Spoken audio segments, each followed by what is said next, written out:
Hola, muy buenas tardes. Como cada lunes de nuestras semanas, tenemos en este proyecto tan bonito acerca de las SM y de aquellas personas que han transitado una experiencia cercana a la muerte. Hoy tenemos el testimonio y el placer de tener con nosotros a Mm. Mónica Coronado. Mónica, bienvenida. Muchas gracias por estar con nosotros. Muchísimas gracias, me siento emocionada y realmente es un honor poder participar. Gracias a ti. Mónica, empezamos arrancando con la pregunta que yo creo que es quizás la base de todo lo que es la experiencia CM, ¿no? Y lo que Okey. nosotros queremos demostrar, que hay un cambio vital importante en la vida de una persona tras una experiencia de este tipo. Después de esta experiencia, me gustaría saber, Mónica, que nos contaras cómo cambió tu vida, la forma de ver el mundo, de percibirlo, qué tipo de diferencia hubo, ¿no? Entre la Mónica que vivía hasta ese momento y la Mónica que tuvo que comenzar una nueva vida, vamos a decirlo así, ¿no? Y si hubo algún cambio en la creencia a nivel espiritual, en la creencia de Dios y sobre todo lo que más me interesa, cuando uno descubre que la muerte no existe. Eh, Cuéntame tu experiencia. Desde luego es una pregunta muy interesante, extraordinaria, y me parece que debemos empezar por ahí, te lo agradezco, porque más que uno estar contando y me pasó y vi y sentí, no quería yo regresar, etcétera, este cambio tan importante en la vida es toral. Entonces, desde luego que mi vida cambió 180 grados de lo que yo hacía. Alguien me dijo, los angelitos rompieron tú, seres de luz, rompieron el contrato que tú habías hecho y te dieron uno completamente nuevo. Entonces, si bien lo que yo hacía estaba al servicio, me gusta estar al servicio, ahora lo estoy, pero de una manera completamente diferente, a nivel espiritual. Cuando tú hablas de Dios y de la creencia, desde luego que yo sentía que había algo más poderoso, o algo en lo que cuando de repente flaqueamos dices, ay, echen la mano, ¿no?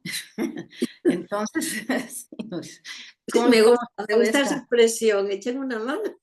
Sí, echen una mano, porque la verdad es que, o echen una alita, o echen algo, ¿no? Porque nos damos cuenta de lo vulnerables que somos. Yo me di cuenta de lo vulnerable que era y de que hay un momento en que ya no quería yo vivir por lo difícil que fue la situación, pero hay ángeles terrenales, a mí se me presentaron dos, perdón, y la vida cambió porque de lo que yo hacía completamente material, 24/7 y estar pendiente y creemos que tenemos la vida controlada y hoy hice esto y mañana lo vuelvo a hacer, pero mejor y me aplico, nos damos cuenta que no es así, ¿no? Al otro día estás en una cama de hospital, estás en estado de coma, estás completamente vulnerable y esperando a ver qué sucede, ¿no? Como te decía yo, ¿quién echa la mano? ¿Qué va a hacer de mí? Eso, estar en ese estado es muy especial, es muy profundo, te marca completamente el alma. Así que entonces dices, ahora sí, si yo decía echen la mano, decía echen dos manos, dos pies y lo que haya que dar para que yo salga de esto o no regrese o qué va a pasar, ¿no? Te haces todas esas preguntas. Cuéntame, Mónica, cómo fue tu ECM. ¿Qué pasó?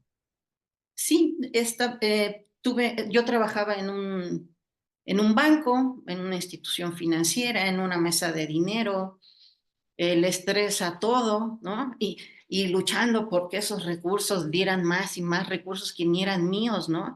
Ah, pero estabas, y los promotores, y yo di mejor, yo mañana, y esta competencia, ¿no?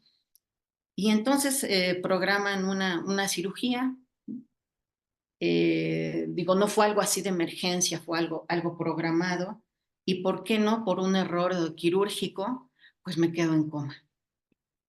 Y entonces me doy cuenta porque yo no quiero decir salgo de mi cuerpo, porque esa expresión se oye mucho en esto.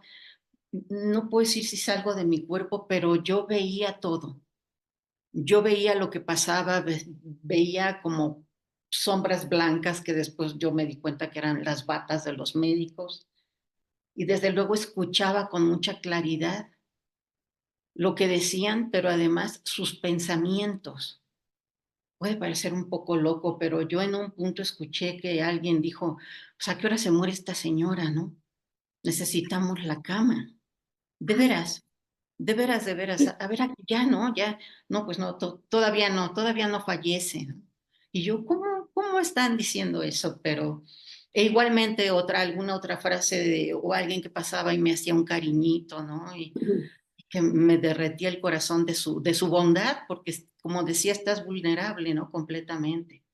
Y también en ese estado que yo podía como ir o ver en otras camas el estado lamentable en el que estaban las personas, así ya, algunas igual ya habían fallecido y pues nadie se había dado cuenta, ¿no? Y sus almitas saliendo e igual se quedaban ahí viendo, ¿no?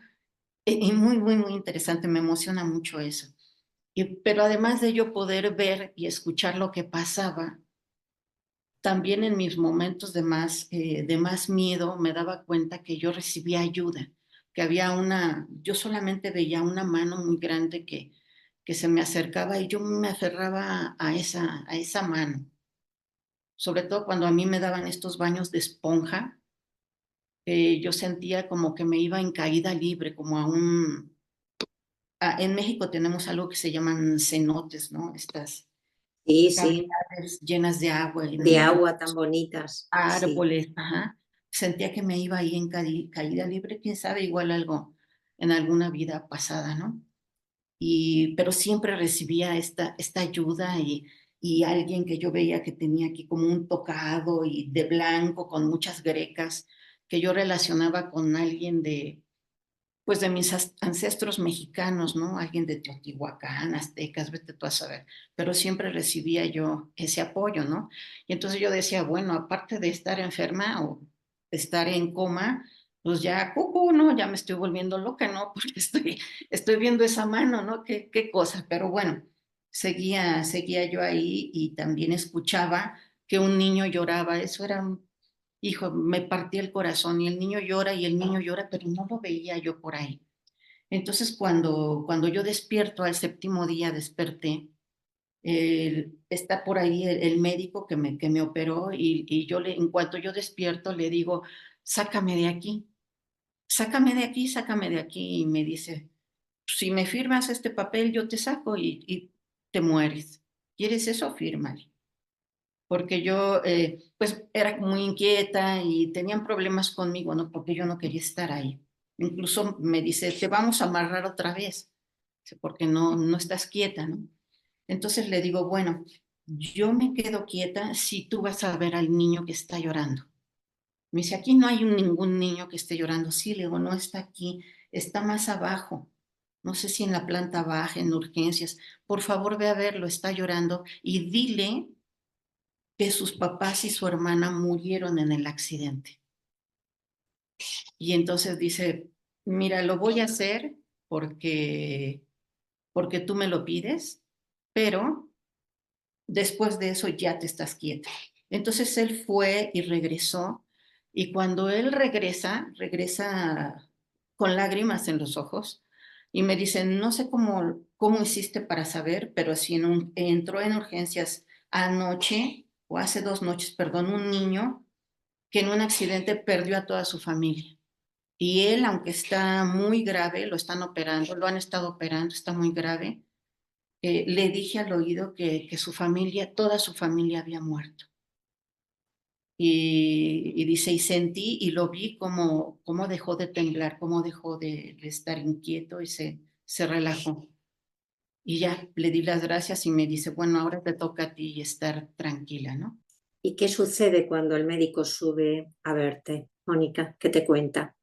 Sí, pues viene con lágrimas en los ojos y me dice, no sé cómo supiste esto, Entró ese chiquillo hace un par de días por un accidente de auto. Toda su familia murió, menos él. Se lo dije al oído y vi cómo dejó de temblar. Le digo, él necesitaba saber. Dice, no sé cómo lo supiste, pero te toca estarte tranquila, todo va a estar bien. Y ya, me quedé, te quedas tranquilo, digo, entre comillas, y empiezas a ver dónde estás, eh, que tienes tubos, que estás con una sonda, que se le llama alimentación parenteral. Tú ves todos los tubos y una bolsa y hay un líquido como, que parece como leche y que solo eso puedes comer, no puedes comer nada más por el estado en el que te encuentras, por el daño que me hicieron en mis intestinos, ¿no? Entonces después ya de broma le decíamos, oye, pues, pásame más carnitas, pero ahora con salsa de la que pica, ¿no? Y así como para hacer llevadero el asunto, ¿no? Porque yo estuve ahí 45 días en el hospital. Mónica, ¿de qué manera crees que empiezas a integrar los efectos de la experiencia, ¿no? En tu estabilidad interna, en tu bienestar emocional? ¿De qué forma esta experiencia y sus efectos piensas y sientes que pueden influir en tu nivel de conciencia a partir de ese momento? Porque indudablemente el nivel de conciencia, una vez amplificada la conciencia, es diferente, ha cambiado, ¿no? Cómo tus actos a partir de ese momento, ¿no? Requieren de una responsabilidad que a lo mejor antes no estaba, ¿no? ¿Cómo haces para integrar todo eso según vas despertando, según te vas dando cuenta, ¿no? Lo que has vivido. Y que no se lo puedes contar a nadie en este momento, claro. Bueno, es una pregunta muy importante porque empiezas a ver dónde estás, tratas de tranquilizarte, nuevamente la vulnerabilidad y que no tienes el control de nada. Creemos que tenemos el control de nuestra Mm. vida y que hoy hago, voy, vengo y digo, ay, hice una maldad, jijiji, ¿no? O hice algo bueno, en fin. Y entonces, pues estás ahí a la espera. Es una prueba de paciencia inmensa. Y al estar ahí me doy cuenta que escucho más de lo que escuchaba, que veo mucho más de lo que veía, y sobre todo los pensamientos. A mí me empieza a llegar información de las personas, quiénes son, cómo es su vida, las preocupaciones que tienen. Y entonces yo empiezo a ver cosas en el piso y cosas y escuchar, en fin, ¿no? Y entonces de manera natural tú preguntas, oye, ¿ya viste? Oye, ¿escuchaste eso? Y lo que hacen es ponerte más, más medicamento, ¿no? Ay, pobrecita, pues, ya se volvió loquita, ¿no? Que cree que está escuchando. Y entonces te das cuenta que algo cambió y que la gente no te cree y que entonces te tienes que callar porque lo primero que hacen es pensar que uno se volvió loco, pues por lo que le pasó. Y entonces viene este silencio, ¿no? Este tragarte esto. Pero algo sucedió porque te hablaba yo de la ayuda que hay afuera, que incluso hay ángeles terrenales. Entonces me pasó algo muy interesante porque al estar yo esos 45 días fue como haber hecho una maestría, diplomado, qué sé yo, con mención honorífica, porque cada noche venía alguien a visitarme. Venía así, vestido, ¿no? Con su batita de enfermero, de enfermera, y como que me tomaba la presión, o me hacía un cariñito, me decía, porque yo en las noches no conciliaba el sueño. Yo estaba despierta. Y entraba y me platicaba, oye, pues, vas a estar bien, ¿no? Siempre positivo, vas a sanar, pero además, fíjate que hay estos cuarzos, ¿no? Existe el cuarzo rosa que te puede ayudar a la ansiedad y conoces la amatista, entonces yo decía, wow, qué bonito que los enfermeros tengan conocimiento de otras cuestiones además de lo convencional, ¿no? Y me platicaba, yo decía, ay, sí, y yo decía, yo quiero aprender más de eso, ¿no? Y al otro día, ¿y dónde está la enfermera Rosita? ¿Cuál Rosita? No, mire, aquí le vamos a poner un poquito más de medicamento para que esté tranquilita. Digo, no, no, no quiero estar tranquilita. Le pregunto dónde está la enfermera que me vino a ver anoche. Ay, madrecita, ¿no? Yo decía, ¿cuál madrecita? Ay, madre. Aquí no hay ninguna Rosita, nada más somos la enfermera Alicia y yo. Ya, bueno, ok. Yo decía, sí vino, o sea, no, no lo soñé. Y a la otra noche otro, y en algún momento uno que vino así con su batita, me acuerdo que tenía una colita y me hablaba de los chamanes, ¿no? Oiga, y usted va a estar muy bien, pero usted sabe que hay chamanes en la sierra, en Oaxaca, que les llaman graniceros. Y yo decía, wow, no, no, no sé. Sí, ellos tienen el poder de hacer llover. Decía, wow, está súper interesante eso. Entonces, pero entonces me sentía yo muy atraída porque eran cosas que yo nunca había escuchado en mi vida. Yo solo sabía de números, ¿sabes? No, no me daba el tiempo y no me daba, ¿no? Para la parte espiritual, para decir, hay un angelito. Y decía, no, pues un angelito para que me ayude a cuadrar el balance, ¿no? Y así como eso, todas las noches alguien vino a hablarme de eso, así que yo estaba ávida por tener ese conocimiento, pero a la vez que estaba yo ávida de conocimiento, me ponía yo cada vez más delicada. Me decían, yo tenía aquí un catéter en la aorta, entonces me decían, no es que si usted se mueve, se muere. ¿No? Y entonces te tienen así, pues no, no me movía, ¿no? Y tiene una posibilidad de que le dé un infarto, o sea, todo lo peor, o sea, si era una película de miedo, yo cumplía con, con todo. A mí me podía dar de todo, entonces, y me decían, mejor no hable, usted mejor no hable, ¿no? Entonces no, no hablaba. Y no, tremendo. Así era el estado en el que estaba. Mónica, una pregunta y una curiosidad. Cuando veías, como cuando estabas en coma y veías otras camas, otros enfermos incluso que morían y veías cómo el alma salía, ¿no? Del Sí, cuerpo, ¿no? sí, Como había una eclosión, ¿no? De luz, me imagino, ¿no? de luz. De luz. ¿Podías comunicarte mentalmente? Quiero decir, ¿podías sentir si estaban en paz, si estaban haciendo un tránsito tranquilo, si te miraban, si pudiste comunicarte de alguna manera con ellos a nivel mental o sentir algo que te indicara, ¿no? Que estaban ya iniciando? Sí, qué interesante. Sí, sí vi dos que yo pensé son las almas, porque estaban arribita la persona ya había fallecido porque estaba. ¿Sabes cómo me daba cuenta? Porque tienen ahí un cuadro, una máquina, ¿no? Que mide la presión, los latidos del corazón, etcétera. Entonces estaba así una rayita, ya no había, no se veía que hubiera actividad cerebral o del corazón, y la persona se veía como de un color como gris, muy especial, pero a su lado había una luz como de color rosa, un cuerpo de luz así de color rosa, en dos camas las vi. Entonces,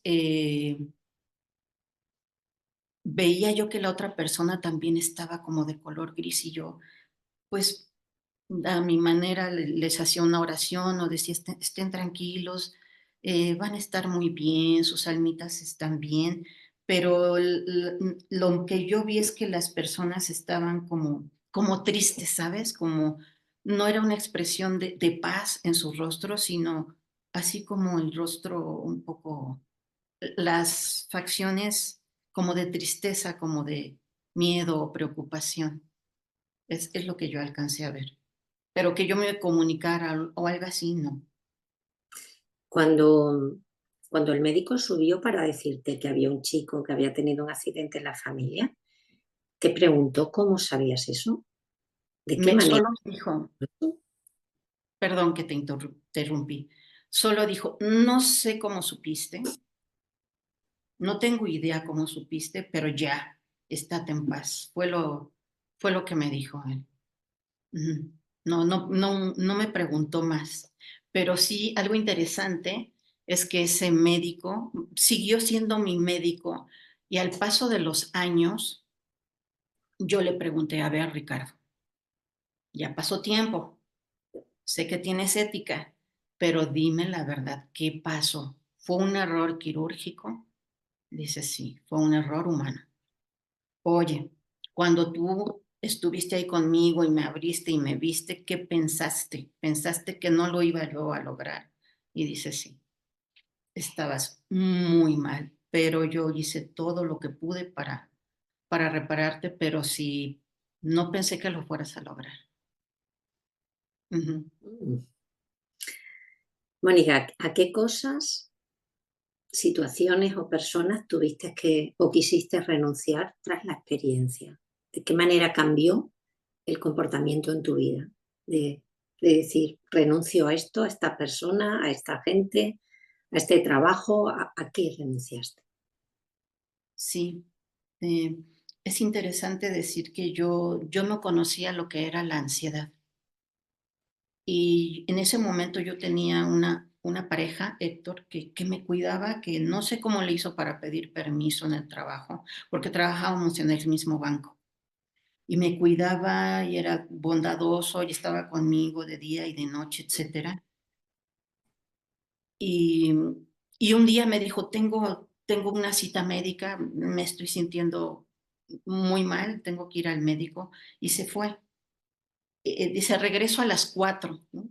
Y eran las 4, 4:05, 4:10, y no regresaba. Y yo decía, no va a regresar, ¿qué va a hacer de mí? Ahí conocí la ansiedad, es tremendo. Me puse muy mal y al final del día regresó. Entonces, hago este comentario porque cuando dices que perdiste y yo te comenté que mis seres de luz me dieron un nuevo contrato, pues desde luego que yo perdí esa relación de 30 años. Digo entre comillas que la perdí porque seguimos siendo mejores amigos. Em, Perdí mi casa porque cuando nos separamos, pues yo salí de ahí. Em, la casa pues es de él, entonces yo salí a ver, a ver a dónde voy y, y de alguna manera en mi trabajo cuando yo logro estar mejor y regresar a la oficina, las personas me felicitan, ¿no? Oye, felicidades. Y yo, pues, de que regresé, ¿no? Y otro por ahí, oye, qué bueno, ya me enteré, felicidades. Y yo, perro, si ni me hablabas antes, ¿no? ¿De qué? ¿Por qué me felicita este? Entonces me dan la noticia de que estoy en una lista de personas que se van a jubilar. Y entonces yo dije, no, no, hombre, si yo soy acá la buena, ¿no? O sea, ¿cómo? Y apenas estoy regresando, ¿cómo creen que me voy a jubilar? Y sí, mi jefe me dice, oye, ¿qué crees que te van a jubilar? Te estás en una lista para jubilarte antes de tiempo. Y dije, no, no, yo no me quiero ir, porque te aferras a algo, ¿no? Dices, pues esto es lo único que tengo, ¿no? Ya mi pareja me dijo que ya quedamos, que ya hasta aquí y ahora mi trabajo también, ¿no? ¿Qué voy a hacer? ¿De dónde me agarro, no? Me voy a ir al vacío.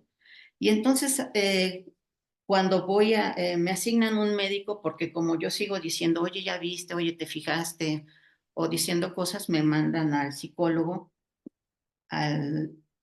psiquiatra. Entonces él me dice, ¿sabes qué?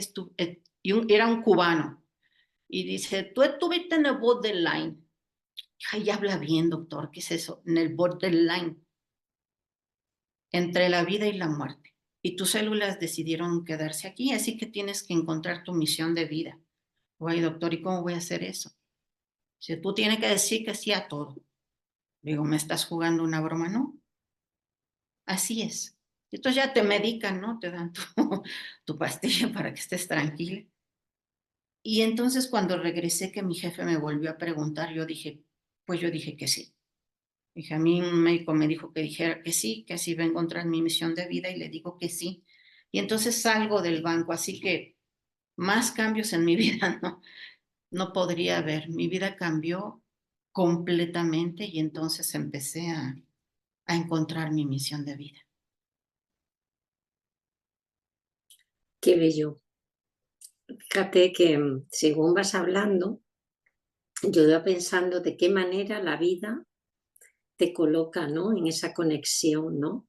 Contigo misma, con tu alma, con tu ser, ¿no? Interno, para que a partir de ese momento comiences el camino real, real, que yo creo que es el que vamos descubriendo, ¿no? A lo largo de la vida, ¿no? Unas veces antes, otras después, cada uno a su ritmo y a su tiempo. Quizás dudaste en algún momento en contar tu experiencia, quizás pensaste, uff, no debí haberlo contado, sentiste miedo, temor a verte rechazada, porque en el hospital, ¿no? Como tú cuentas, ¿cómo ibas a contar que veías, que te venían a visitar? Que tú lo decías, pero pensaban que eran alucinaciones, ¿no? Está intranquila, ¿no? Tiene delirios, está con alucinaciones. ¿Sentiste en algún momento miedo, temor a ser juzgado por esta experiencia? Sí, gracias por preguntar. Yo me di cuenta que no podía ir y aunque yo escuchaba, a mí me costó trabajo digerir que no eran mis pensamientos, pero yo entendí que sí escuchaba y que eso tenía que servir para algo. Entonces estaba yo en el hospital delicada, ya no hablaba porque me decían que no hablara. Entonces había una enfermera que usaba un perfume que para mí resultaba espantoso, nauseabundo. Y desde el pasillo yo lograba olerla. Decía que no entre, que no entre, que pensaba yo que no entre, que no entre, y con mi dedo hacía así, ¿no? Y entonces ya entraba, ¿cómo está? ¿Cómo está? Ahí gritando, ¿no? Y yo, no. Y llegaba y me medía todos tus signos vitales, ¿no? Y entonces pues ya no me pude aguantar y le digo, no entre. Ah, ya tranquila, madrecita, todo va a estar bien. Le digo, por eso su esposo ya le dijo que la va a dejar. Y se queda así. Y le digo, ya le dijo que ese perfume es nauseabundo, y usted sigue y sigue poniéndoselo. Yo tampoco quiero que entre aquí. Y entonces ella se queda muy impactada, se le llenan los ojos de lágrimas y se sale. Y pasaron días que yo ya no llegaba y yo dije, ay, qué bueno, ya no viene, ¿no? La del Ya no perfume. viene, ¿no? Sí, mi ego, ¿no? Ay, ya no viene la del perfume, qué bueno, ¿no? Lo entendió mi ego horrible en ese momento, mi ego. Y entonces ya otro día llega y yo estoy dormida, entonces me despierta y yo la veo y lo primero que pienso es, ya no huele, ya no huele, ya no huele feo. Y entonces me dice, vengo a darle las gracias por lo que me dijo. Dice, me lo dijo de una forma muy fea, pero gracias. Me estoy reconciliando con mi esposo. Y entonces yo me di cuenta de mi acción y que tú no podías ir por la vida diciéndole a las personas cosas de ellas mismas sin pedirles permiso. Desde luego que cuando pude me disculpé con ella y terminó eso, ¿no? Pero eso sucede cuando tú te das cuenta de que puedes hacer algo y que abriste alguna de estas clarividencia, clariaudiencia, estas capacidades que todos tenemos y que tienen que tener una finalidad, ¿sabes? Y yo sabía que eso había que ponerlo al servicio, pero no sabía cómo. Es difícil, ¿verdad, Mónica? Encontrar la forma, la manera. Si ya es No. difícil en la vida común, no quiero imaginar cuando una persona pasa por una experiencia como esta, ¿no? ¿Cuál sería la desarmonía o el desajuste más importante que tú viviste a raíz de la experiencia? Pues fue una mezcla, ¿sabes? Fue un cóctel entre perder perder mi relación, ¿no? Que para mí era una estabilidad muy importante, pero dices, bueno, adelante, ¿no? O sea, hay que seguir. Esa parte fue muy importante. Pero, ¿sabes? Se abrió una puerta luminosa hacia hacia todo eso nuevo que yo veía, que yo sentía. Esa fue como que mi ancla. Me agarré de eso. Entonces ya no tenía el trabajo tampoco, pero tenía la bondad de recibir un pago, ¿sabes? Ese pago por el cual yo me estaba peleando todos los días, ya estaba ahí, ¿no? Abonadito.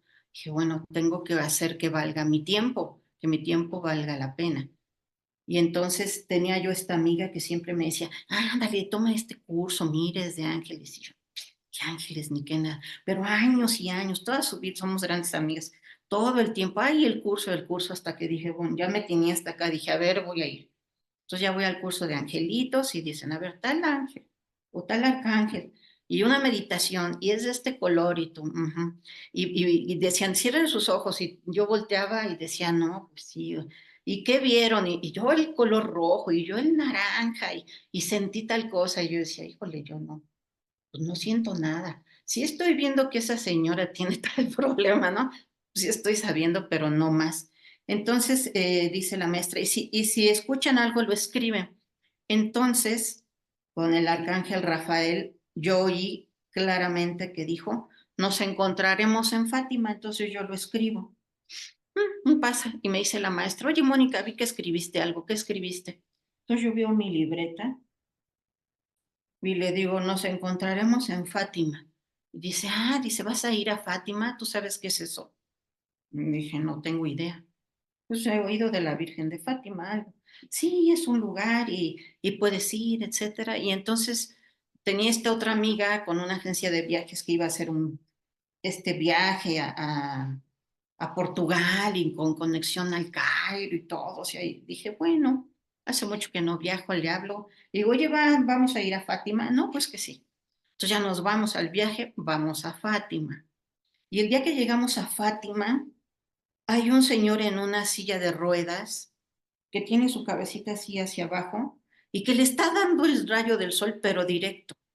Entonces yo llego y lo primero que hago es, le pido permiso, ¿no? Ya pido permiso para todo y le digo que, pues, que si lo puedo mover, que le está dando el sol.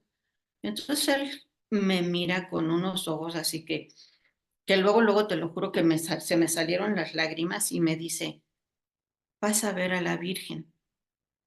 Y yo, wow. Y entonces estoy llorando y me habla esta compañera que es líder del grupo y el guía, pues me preguntan qué pasa, pues que si estoy bien, porque estoy un poco lejos, les hago así de que estoy bien. Y entonces voy camino hacia donde está una iglesita, una capilla donde está la Virgen. Y entonces entro y en la entrada escucho que me dice, Mari Sendra. Y ya entro, me quedo con el nombre, lo anoto, nos vamos. Y entonces me llega un correo electrónico en donde dice que si quiero tomar un curso para hacer Diksha Giver, que es una manera de imponer las manos y dar energía, una cuestión ahí de la India. Y la maestra que lo va a impartir se llama Mari Sendra. Y entonces yo me doy cuenta que empiezan a llegar estas ayudas, estos guías, estos conocimientos que yo voy de manera muy amorosa a obtener y que son parte de este camino de lo que yo te digo que yo pregunté, ¿cómo le hago? Quiero estar al servicio, pero no sé cómo. Entonces me doy cuenta que empiezan a llegar estas ayudas, estas guías. Y claro, yo regreso a México y voy y tomo el curso, ¿no? Con Marisendra. Y así empiezan a llegar Mónica, conocimientos. comienzas a sentir, ¿no? Que puedes leer los pensamientos, que te llega la información de las personas con las que estás alrededor. Eso antes no te pasaba. No, Supongo que cuando termina la experiencia y despiertas del coma, es cuando tú incorporas eso que durante el coma estaba sucediendo. ¿Sí? exactamente. Luego, eras capaz de alguna manera de adivinar qué le pasaba a una persona, qué le podías decir en un determinado momento, porque era como ya un nuevo proyecto, ¿no? El de la Sí, ayuda, el de estar ahí, el de la cooperación, se tiene que, supongo que tiene que materializarse de alguna manera, para que tú sepas muy bien hacia dónde voy, pero todos traéis ese enunciado, parece un enunciado donde pone a partir de ahora mi vida está dedicada a los demás, a ayudar a los demás. Y muchos venís con esas capacidades de clariaudiencia, clarisentencia, de precognición, que es como un instrumento realmente para que podáis llevar a cabo, ¿no?, la labor. ¿En qué momento te das cuenta de que ese pensamiento no es tuyo? Porque claro, supongo que te daría un poquito de temor, ¿no? Escuchar una voz que dijera, ten cuidado, esta señora o este hombre tiene tal cosa, o cómo fue para ti eso. sí. mm, fue un proceso, desde que yo estaba en coma, percibía o los escuchaba hablar, pero también cuando iban caminando y pensaban, los escuchaba. Esto que te digo, y a ver a qué hora se muere esta mujer, ¿no? O incluso en una ocasión que estaba yo, digamos, en mi cuerpo y entran a medirme, te ponen para la presión cada media hora y es doloroso y te pican para medirte el azúcar. Y Sí, entonces el chico me picaba y se equivocaba porque estaba pues en una relación con la chica y estaban ahí abrazándose y besándose. Y ella le dice, oye, cuidado, la estás picando varias veces, la vas a lastimar. Y dice, no, pues si ya se va a morir, o sea, ¿a quién le importa? Y él estaba acá, ¿no? Con la chica besándola. Y pues es muy fuerte porque tú no puedes decirle, oye, mm, qué te pasa, no? Entonces es una mezcla de sentimientos en donde tú sabes que lo que tú estás escuchando o viendo no te pertenece, no es algo que tú de manera normal hagas. Tú sabes que es algo como una capacidad, le llaman dones, pero a mí me gusta más decirles una capacidad a mí que, también. ujú, gracias, como que estás descubriendo, pero te digo, te pone un poco eh, nervioso, te digo que conocí la ansiedad porque no sabía yo sabía que podía ayudarle a alguien en cierto momento, decirle, no, no haga eso porque le puede pasar esto y mejor haga el otro, pero necesitaba yo su permiso, porque si tú le dices eso a alguien, te va a decir, está loca esta señora, ¿no? ¿Por qué dice eso? Entonces, yo sabía que no era mío desde el momento cero que yo lo sentí, dije, esto no es mío, pero está ahí para algo y por algo. Y entonces yo empecé a desarrollar esta sensación de querer ayudar de hacerlo desde el amor, ¿sabes? Desde el amor, decir, si me das permiso, te puedo decir algo que tus Que te seres puede de, cambiar la vida, ¿no? Que te puede cambiar la vida, ¿no? pues no lo digo desde el ego, pero sí desde, puede ser interesante para ti porque es algo que no lo has visto, no lo habías visto desde esa manera. Claro. Entonces te digo, empieza también esta sed de conocer, de estudiar. Como te digo, la vida me va poniendo con las personas que me ayudan a que este diplomado, que la energía, que el cuerpo, que por qué nos enfermamos, que las emociones, los cristales, pues las cartas, ¿no? Que dices, a ver, esto es interesante y empiezas a tomar unas cartas y sabes que pues, ¿qué pasa? ¿Por qué yo estoy barajándolas así como que con facilidad si yo nunca había, y por qué yo sé que esto es un mazo de cartas, ¿no? Es interesante cómo vamos acumulando conocimiento, quizá de otras vidas, y en un momento dado recordamos, ¿no? Como cuando te dicen, oye, da una plática de este tema y tú te tensas y dices, no, pues es que yo no conozco este tema. Cuando podría ser un punto de oportunidad, decir, venga, así, a ver, checo, ¿no? Como que de qué se trata y voy, ¿no? Tengo esa confianza. Es así más o menos de eso va.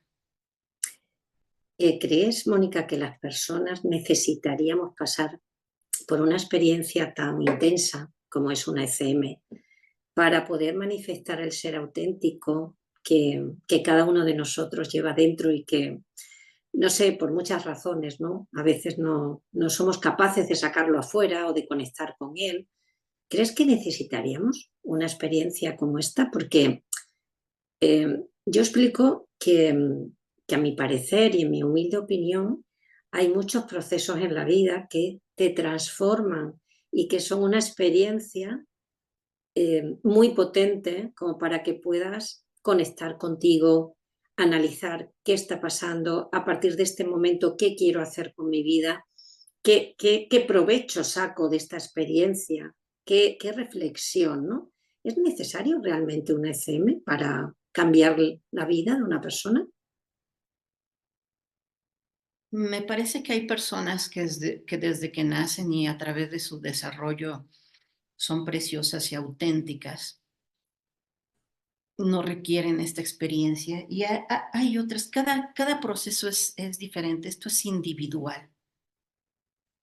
Em, no creo, contestando tu pregunta, que se requiera una experiencia como esta, disculpa, como una SM. Hay personas que desde pequeñas tienen estas capacidades, por ejemplo, de mediunidad, y que les dicen a su mami, oye, no te preocupes, mira, tu ángel guardián que está ahí dice tal cosa o está contigo siempre y la mamá corre y, pues, a la Biblia, ¿no? Perdón, sin juicio, o lo lleva al médico y lo empiezan le dicen que tiene esquizofrenia desde chiquito cuando es un extraordinario medium. Y hasta que la señora lo acepta, pues ya lo deja de medicar y entonces ya el chico empieza a desarrollar sus capacidades. Hay alguien que hay alguien que ya nace así, se va desarrollando, los padres lo dejan, ¿no? O entienden, más o menos entienden y dicen, pues vamos a dejarlo, lo respetan. Hay otros que a través de un accidente, ¿no? Un accidente que casi pierden la vida, o como me pasó a mí, en fin, en un accidente aéreo, por ejemplo, son verdaderamente, híjole, son muy diversos estos tipos de experiencias en donde alguien puede despertar estas capacidades, ¿no? Pero sí, volviendo a tu pregunta, no creo que sea completamente necesario, pero que te marca la vida, definitivamente te la marca muy fuerte. Al hilo de esto que me estás contando, piensas que las personas que tienen una ECM, lo digo por el testimonio de otras personas que les ha sucedido y les he preguntado lo mismo. ¿Piensas, Mónica, que quizás el alma busca la forma de volver al camino? ¿Piensas que la vida de una persona en un momento puede estar perdido, puede estar sin rumbo, sin sentido, y esta experiencia trae como consecuencia la realineación o la conexión íntima con el ser interno y a partir de ese momento vuelve al camino? ¿Crees que puede ser esa la razón? Sí, sí, yo creo que de la manera como lo estás poniendo, sí, sí creo que alguien puede, con una experiencia de este tipo, cuestionarse, ¿no? Cuestionarse muchas cosas y encontrar un sentido no verdadero, pero sí diferente de la vida para hacer diferentes las cosas que hacía. Fíjate que eso es una oportunidad que la vida te da todos los días. Es como un juego, dice, y al otro día juego nuevo, a ver, limpio todo y cómo lo puedo hacer mejor. Si tú te das cuenta de eso, de que cada día lo puedes hacer mejor o diferente, aunque no tengas una SM, es maravilloso, porque tu tiempo es el activo más importante que tienes en la vida, tu tiempo. ¿Y qué hacer con él? ¿Qué estás haciendo con él? Me parece que desde ese punto de vista podría cambiar completamente tu vida, tengas o no tengas una S. ¿Tu vida crees que en ese momento sentías, ¿no? A posteriori, ¿no? Después de la experiencia, que quizás estabas perdida y que necesitabas reencontrar el sentido y el propósito de tu vida y por eso aconteció la ECM? ¿Pudiera ser? No lo sabía, en ese momento no lo sabía. O sea, pasaron tantas cosas al mismo tiempo que sí puede ser, sí me sentía yo perdida. Aparte, no soy una persona que platique mucho lo que le sucede, menos esto. Entonces, como que no había a quién acudir.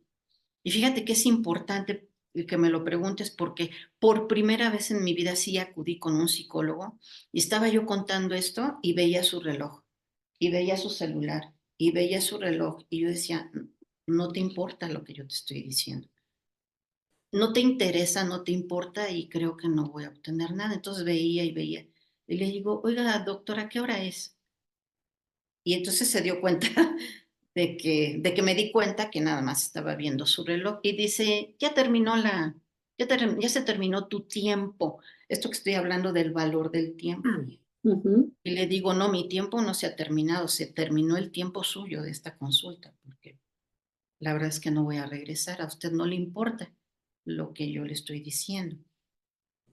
A ver, dígame algo de lo que le dije. Y no me dijo nada. Entonces, vaya, sin ningún juicio, igual y hay especialistas que sí se interesan por sus pacientes, pero fue a través del tiempo y a través de las experiencias que tuve, muchas, unas muy interesantes, sobre todo en la mediunidad, que yo como que me fui asentando y sabiendo que eso que me había pasado había sido, como te dije, abrir una puerta a un universo muy diferente y maravilloso maravilloso y también muy fuerte, con experiencias muy fuertes de lo que yo había vivido antes, ¿no? Mónica, ¿crees que debería de existir un espacio o un entorno confortable y seguro para compartir de una forma positiva, ¿no? Todas estas experiencias, ¿no? Acerca de la muerte, ¿no? Para las personas que la viven, que la transitan, ¿no? ¿Y qué tipo de entorno o ámbito profesional crees que sería el más adecuado para afrontar y ayudar, ¿no? Con todas las personas que habéis transitado una ECM? ¿Y cuál te hubiera gustado que hubiera sido para ti? ¿Cómo te hubiera gustado que hubiera sido? Qué interesante que preguntes esto, porque tú tienes un proyecto que es, yo lo veo así como unas manos amorosas, ¿sabes? Que te cobijan. Entonces, desde luego que debiera existir, no debe tener que ver con la palabra psicólogo ni psiquiatra, porque estas palabras están estigmatizadas, ¿sabes? Cuando tú dices, está esto cambiando un poco cuando te dicen ve a terapia. Entonces, me parece que la palabra terapia es así como que más suave, porque Mm. te dicen ve al psicólogo, pues, estás cucu, ¿no? Ya, no, estás yendo al psicólogo, ¿no? O alguien que te dice, no, estoy en terapia, oye, ¿cuánto llevas con tu psicólogo? Pues ya 10 años, no, pues ya es tu esposo, ¿no? O sea, ¿cómo es una relación de tanto tiempo? Entonces, me parece que podría decir terapia SM, podría ser, o entonces cuando ya se suaviza, entonces voy a terapia y es un espacio en donde puedo platicar qué me sucedió sin miedo a que me va a decir esto, ¿no? Pues esta persona pues ya la perdimos, ¿no? Sino que sabes que puedes hablar con confianza, que te hagan este tipo de preguntas tan interesantes que te integran, ¿sabes? Como persona, como ser, pues es maravilloso. Y que además tú voltees y veas a 100 personas o 1000, no sé, que les ha pasado lo mismo, pues es maravilloso. Es como cuando te rompes un ligamento, ay, estás en casa y estás chillando, ay, ay, ay, y te mandan a terapia. Y entonces tú ves pues, que pues, hay 50 personas igual y que tienen el mismo aparato y que están sufriendo lo mismo y dices, estoy en casa. Ay, sí. No estoy ya no sola. chillo, ¿no? Y le pregunto, oye, ¿cómo estás haciendo para esto? Ah, no, pues ponte jitomate. Ah, no, pues yo me estoy poniendo o sea, entonces ya estás en un espacio, y hasta me dio escalofrío por lo que dije, porque pues ya te sientes arropado, ¿sabes? Ya dices, ah, pues vamos a hablar de lo mismo, ah, es como irle al mismo equipo, ah, ¿viste cómo jugaron? Ya estás completamente en casa. Y esto te ayuda mucho a sacar presión, a sacar tensión. Y entonces ya te das cuenta, pues que es algo normal. Es normal. Oye, y hasta juegas, ¿no? Oye, pues, traes un demonio. Oye, pues sácamelo, ¿no? Ah, sí, espérame tantito. Ah, ¿de qué tipo era? Pues, ok. Porque si tú vas con alguien y le dices, oye, estás así encorvado como que traes un muertito o algo, no, se espantan. Inmediatamente se van a espantar, ¿no? Entonces, bueno, así es como me gustaría que fuera. Y sobre todo llevar esa idea, ¿no? Que queremos llevar de que la muerte no existe, de que la vida continúa, de que simplemente atravesamos, no sé, un túnel, un camino para pasar al otro lado y seguir siendo nosotros, pero realmente nosotros, no quienes estamos aquí en este plano que nos cuesta conectar, ¿no? Realmente cuando pasamos al otro lado pasamos nosotros, quienes somos y las personas que hemos venido a experimentar aquí. Entonces, saber que la muerte no existe quita radicalmente el miedo a la muerte y a las posibles consecuencias de esa muerte. Eso da mucha tranquilidad, ¿no, Mónica? Sí, eh, por mi experiencia, decir que la muerte no existe es algo que la gente, al menos en México, que nos gusta la muerte, pero le tenemos miedo, ¿no? Hacemos calaveritas y, ay, qué padre, pero le tenemos miedo. Todavía es como difícil. Entonces, no es algo que yo digo mucho, porque yo doy sesiones de terapia, tengo mis pacientes. No lo digo, pero al estar en la sesión o al estar las personas viendo que su camino es diferente, etcétera, se dan cuenta que es una evolución, sobre todo en estas sesiones de terapia para las personas que han perdido un ser querido y que quieren contactarlo y que quieren saber y que no lo dejan ir y no, es que cómo, no puedo seguir. En ese sentido es que te das cuenta que no solo que no existe la muerte, sino que cómo vivir tu vida para no tenerle miedo a la muerte. Me parece que eso es muy interesante. No solamente ver la muerte, sino, oye, ¿cómo estás viviendo tu vida? Esto que decíamos, ¿qué haces con tu tiempo? ¿Eres congruente? O sea, lo que dices, ¿de veras lo estás haciendo? ¿O estás pensando algo y haces completamente lo contrario? ¿No? Oye, ¿cómo está tu nivel de energía, tu vibración? No, pues yo vibro muy bien y todos los días mando un pollito y digo buenos días. No, pues te falta, ¿no? No, nada más es eso. ¿Qué más haces contigo? ¿Cómo te cuidas? ¿Te das un rato para ti mismo? Me parece que eso es muy importante para vivir una vida a cabalidad, o sea, hacer todo lo que tú quieres, procurar llenarte de cosas hermosas para que cuando llegue ese punto digas, a ver, me enfermé, a ver, estoy mal, pero híjole, cómo me divertí, ¿no? Uff, hice realmente todo lo que quería, ¿no? Me parece que eso es interesante. Llevar una vida con sentido, ¿verdad? Claro, claro, De una forma coherente y con sentido. así. Mónica, ha sido un placer tenerte de verdad con nosotros. Qué bonita entrevista. Te agradezco muchísimo que hayas estado y que hayas compartido tu experiencia que nos ayuda a todos a creer, a tener esperanza, a seguir adelante. Todas esas almitas que han perdido a alguien o esas personas que están enfermas y tienen tanto miedo, ¿no? A no saber qué hay al otro lado, qué va a ser de ellas. Yo creo que todo esto, todo este trabajo que estamos haciendo sirve para llevar esa semillita de luz, para que podamos ir encendiendo, ¿no? Antorchas y ojalá iluminemos autovías y autovías llenas de luz. Ojalá. Te mando un abrazo muy fuerte. Gracias.